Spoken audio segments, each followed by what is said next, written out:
Hi everyone, I'm Alexa Villano. I currently work as a digital writer for One Mega Group Inc. under AIJC Group, and I also used to be a former entertainment reporter.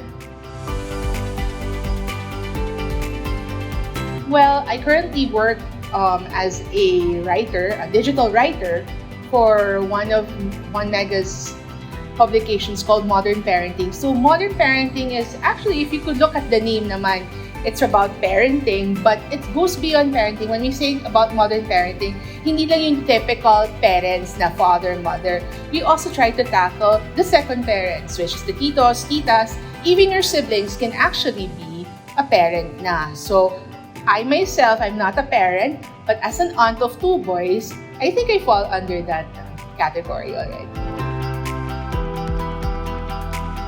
This is a true story. For quite some time, actually nung college, two of the professors of AIJC were my teachers. So, at the height of the pandemic, I got in touch with Sir Mon Tuazon, and sanabi niya actually, so kailan ka mag-e-enroll? So sabi ko, sir, hindi ko pa talaga alam. At that time, I was already considering talaga to enroll.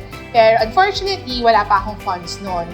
And then later on, when I had enough funds, I decided to get in touch again, and sinabi na nga niya, oh, if this is your year, so let's go for it. So I decided to enroll in AIJC because partly, one, it's also the influence of my two professors, Sir Mon and si Dr. Joey Alagaran.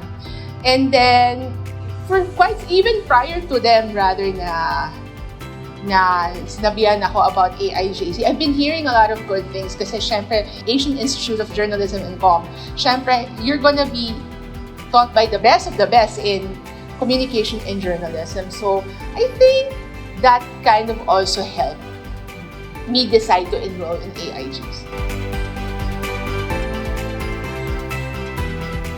Well, I decided to enroll actually in Master of Arts in Journalism.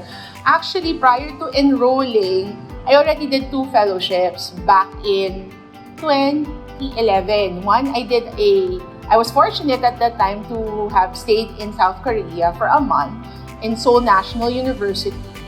And then in 2018, nag-Hong Kong Baptist University naman ako. So those fellowships actually were what you can say na training ground ko na rin siya.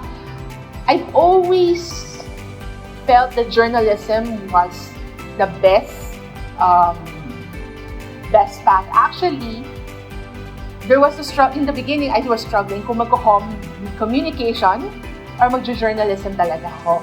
But I know where my heart lies because I've been in media for almost 2 decades. This is my 18th year in the media industry. And since I had that training, it was only wise for me to improve the craft that I've already been practicing for the longest time. Kaya I decided to focus on journalism.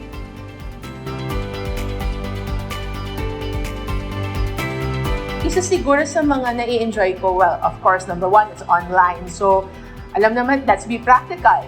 Hindi ganun kadali these days mag-commute, diba? So, being online helps.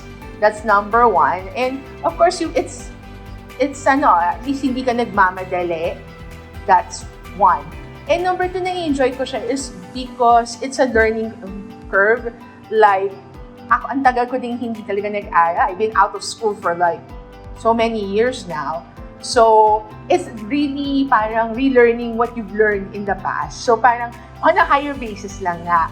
Pero it's rewarding, it's challenging, but I think at the end of the day, it's worth it.